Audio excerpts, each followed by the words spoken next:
جن کے قلب پر قرآن نازل ہوا، جنہوں نے قرآن پڑھ کے سنایا، اس قلب مصطفیٰ سے چمٹنے والے امام حسین، اس زبان اقدس کو چوسنے والے امام حسین، ارے جن کے سر پر شفاعت کا صحرا لہرا رہا ہے، جن کی دوش مبارک پر نبوت کی خلا پہنائی ہوئی ہے، ان کے دوش مبارک پر سوار ہونے والے امام حسین تو راکب دوش مصطفیٰ ہیں، اور مصطفیٰ علیہ السلام کے لعاب دہن سے کھارے کنویں کا پانی شیریں بن جائے، اور وہ بھی کون سا؟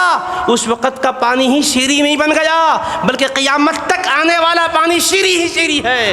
لعاب دہن مصطفیٰ نے ڈالا، تھوڑا سا، وہ بھی ایک کنویں میں، لوگوں میں کہا پانی کھارا ہے، پیا نہیں جاتا، حبیب نے اس میں لعاب دہن ڈال دیا تو کنویں میں جتنا پانی تھا وہ شیریں ہو گیا۔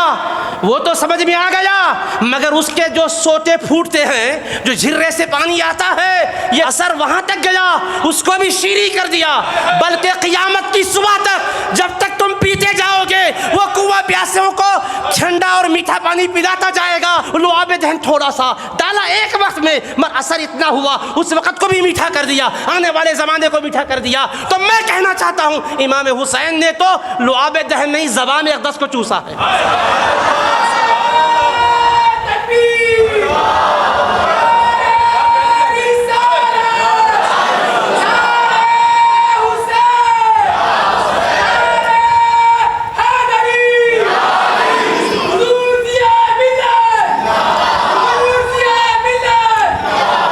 تو زبان اقدس کو چوسا ہے، اور وہ بھی ایسا نہیں کہ خود سے چوسا ہے۔ ایک تو ہے کسی کے کہنے پر کسی کو لعاب دہن دینا، ایک تو ہے خود کرم سے۔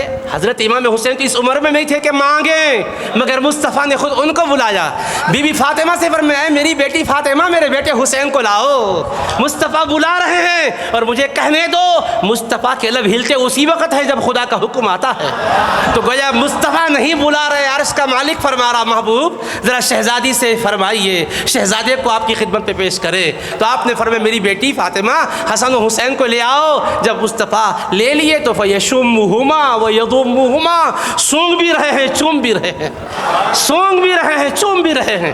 پیارے بچوں کو تو چومتے ہم بھی ہیں اور آپ بھی ہیں، مگر سونگتے نہیں ہیں، حبیب سونگ رہے ہیں۔ وجہ پوچھنے پر بتایا ہما ریحانتایا من الدنیا، یہ میرے حسن و حسین دنیا میں جنت کے پھول ہیں، تو ہم ان کو سونگ رہے ہیں، پھول ہیں سونگتے ہیں، اور پھولوں کو سونگو تو خوشبو مہکتی ہے، پھولوں کو مسل دو تو کڑواہٹ آ جاتی ہے۔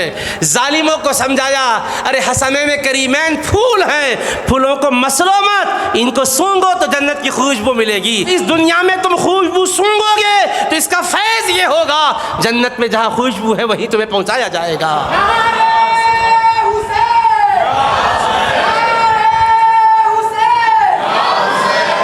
تو اب بولو امام علی مقام کا جانا خود حق کی دلیل ہے، اس پر کسی اور دلیل کی ضرورت نہیں ہے، کچھ وجہ کی بھی ضرورت نہیں۔ امام حسین کا قدم بڑھ گیا، بس بڑھ گیا حق کی طرف، جہاں ٹھہر گئے، جو کہہ دیا سو کہہ دیا، اس لیے کہ اللہ رب العزت کے حبیب پاک نے اس طرح سے اپنے آغوش میں ان کو پالا، ایسی پرورش کی، ورنہ ایسی بات نہیں ہے کہ محض ایک نواسے کی محبت ہوتی ہے، نواسے کی محبت ہوتی ہے تو حبیب پاک علیہ الصلاۃ والسلام یہ فرماتے کہ تم بھی اپنے نواسوں کے ساتھ ایسا ہی کیا کرو۔ لیکن کس حدیث میں آپ نے یہ سنا ہے کہ حبیب نے یہ فرمایا کہ نانا جان کو چاہیے کہ اپنے نواسے کی زبان چوسے؟ بولیے کبھی سنے ایسی حدیث؟ اچھا علماء کرام میں سے کسی سے، مشائخین سے سنے؟ کوئی حکم نہیں ہے، اللہ کے محبوب کا خود اپنا عمل ہے۔ اور بظاہر آپ بولو زبان کو چوسنا اور زبان کو چوسانا، حبیب زبان دے رہے ہیں، کیوں؟ مصطفیٰ بتانا چاہتے ہیں میرے بیٹے آج میری زبان کو تم چوسو، کربلا میں تمہاری زبان کو پیاسا رہنا پڑے گا، اور وہاں حرف شکایت اس زبان پر آنا نہیں ہے میرے بیٹے، یا زبان چوسا رہے میرے بیٹے آج میری زبان چوسو، کل تمہیں اپنے شہزادے کو اپنی زبان چوسا کر سیراب کرنا ہوگا۔ کربلا میں میرے اہل بیت تمہیں فرات کا پانی سیراب نہیں کرے گا، اسی لعاب دہن کی برکت وہاں سیراب کرے گی، ورنہ کوئی بھوکا پیاسا میدان میں 22,000 کے لشکر جرار کے سامنے دندناتا ہوا نہیں آتا، قدم لڑکھڑا جاتے ہیں۔ ایک ٹائم کا کھانا نہیں ہے تو ہمارے اوسان خطا ہو جاتے ہیں، دماغ کام نہیں کرتا، اعضاء کے اندر اضمحلال آ جاتا ہے۔ مگر یہ شہزادے دیکھو وطن سے دور ہیں، تکلیفوں سے چور ہیں، اور پھر پانی سے بھی ان کو دور رکھا گیا، کھانے کی چیزوں سے دور رکھا گیا، اور پھر یہ کہ مسلسل یلغار ہو رہی ہے، خوف اور ہراس کا عالم ہے، مگر کسی کے عزم کے اندر ادنیٰ درجے کی جنبش بھی نہیں آتی ہے، کسی کے پاؤں کے اندر کہیں پر بھی کوئی لغزش نہیں آتی ہے۔